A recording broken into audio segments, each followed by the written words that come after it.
facility, MRI facility. Folks, this is what we call the definition of waste, fraud, and abuse. You all deserve it. You shouldn't have to drive to Cincinnati, Cleveland, Columbus to get your care. So what I'm going to leave you with is, Joe and I will be here. When we leave here, we're going to Chillicothe VA Medical Center.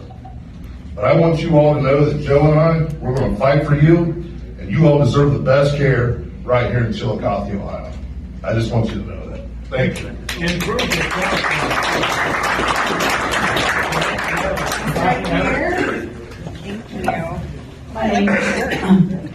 My name's Lisa Parker. I was a captain in the Army. I am the wife of a Vietnam veteran, 82nd Airborne. I am the mother of an Iraq and Afghanistan veteran who came home with traumatic brain injury from the 82nd Airborne. My mother served as an Army nurse in Korea, and my grandfather served in World War II, so I think I got a little skin in this game. I think you do too. We have used the Chillicothe VA generationally. We have had outstanding doctors.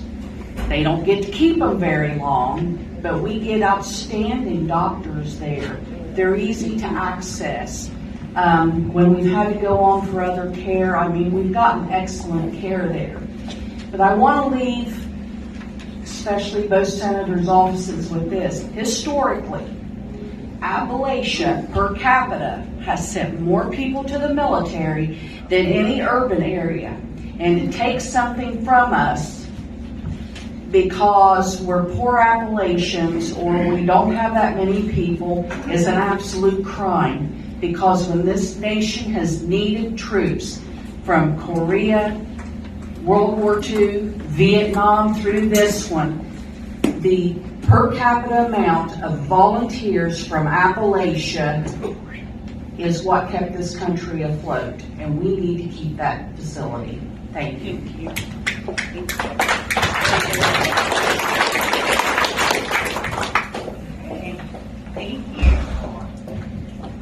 Thank you. My name is Bob Armstrong. I'm an old Marine. I served a 13-month tour of duty in Vietnam about 3 million years ago. I just wanted to, I agree with everything that's been said so far. I have been served by Chillicothe VA for over 40 years, and I have received the best medical care from the Chillicothe VA than I've received from any other medical facility that I've been served by. But in addition to that quality of care, there's something else that needs to be brought out, and that is the respect, the empathy, and the kindness of the people that serve us at the Chillicothe VA. I have been received with the utmost respect and kindness. When I talk to them, they look me in the eye, they listen to me. I feel that I can be heard and I'm welcome to be there. And I just wanted to say that those qualities are not measurable, but they're certainly every bit as important as any other piece of data that the bureaucrats and politicians, no offense, Sheriff, in Columbus and DC make their decisions on. So I just wanted to make my feelings about that heard. Thank you. Of course, the one thing that we all heard loud and clear was that they want to close the Chillicothe VA. The problem with the Chillicothe VA is that it's old. The buildings are old.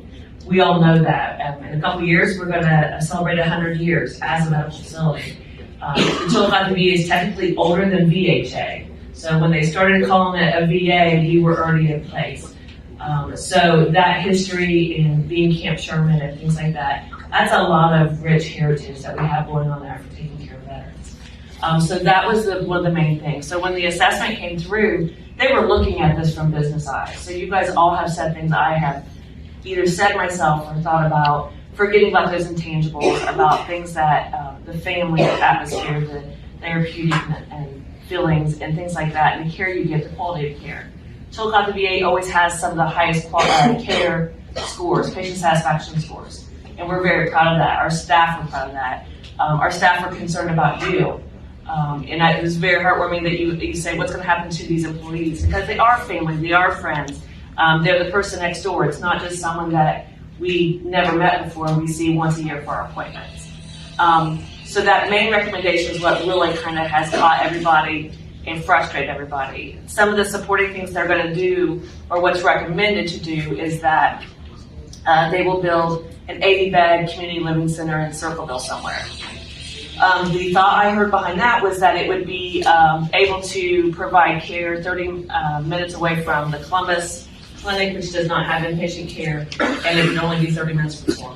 Also, they would put 80 beds in Dayton. So I heard someone talking about, are they going to add beds, things like that? They're going to have to.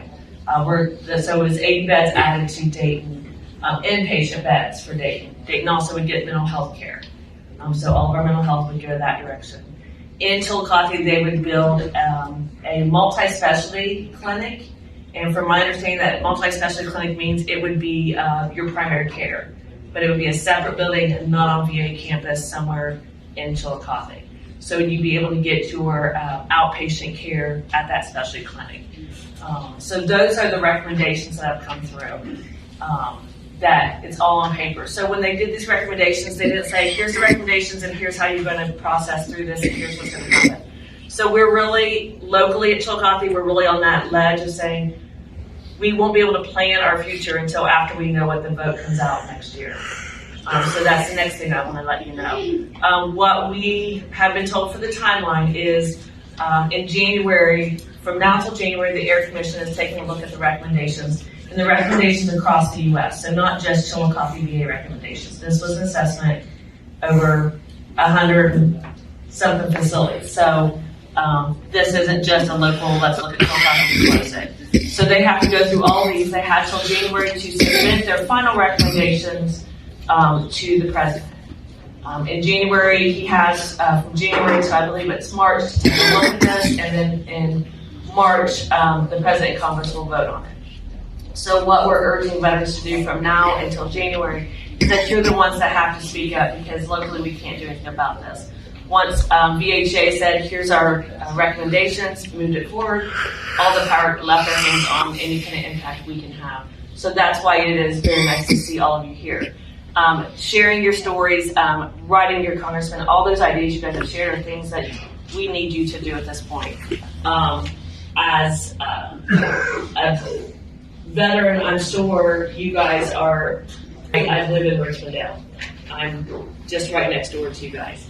So I understand what it's like and what your community is like and the feeling of having to drive to a city for any kind of care. So I just want to encourage you that to do what you can, to write your congressmen, to write your senators, to have your voice heard and fight for some of these things that we know you want to keep in your communities. Okay, Red Thompson here at the Vinton County Community Building, and we have the VA Union Rep, President Jessica Fee, and Vinton County Veteran Service Officer Tim Reed. And can you give us some comments about this meeting? It was incredible, a large crowd and a lot of comments.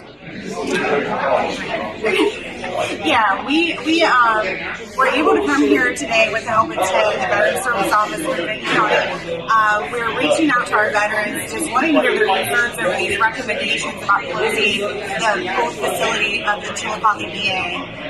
We're concerned about the services that will be cut, the ability for our veterans to get to those accessible VAs at this point.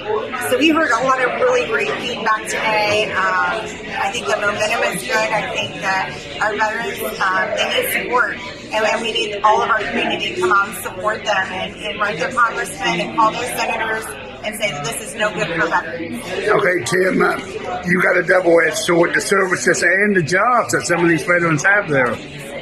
Yes, and we have, there was 89 people here today that signed the petition in the back. And it's not only just veterans from Vinton County that come from here in southern Ohio. It's the whole southeastern part of Ohio, Indiana, West Virginia, Kentucky. They all come to the Chillicothe VA. So we don't need to be closing the Chillicothe VA. Let's keep it open. Thank you. Okay, thank you guys.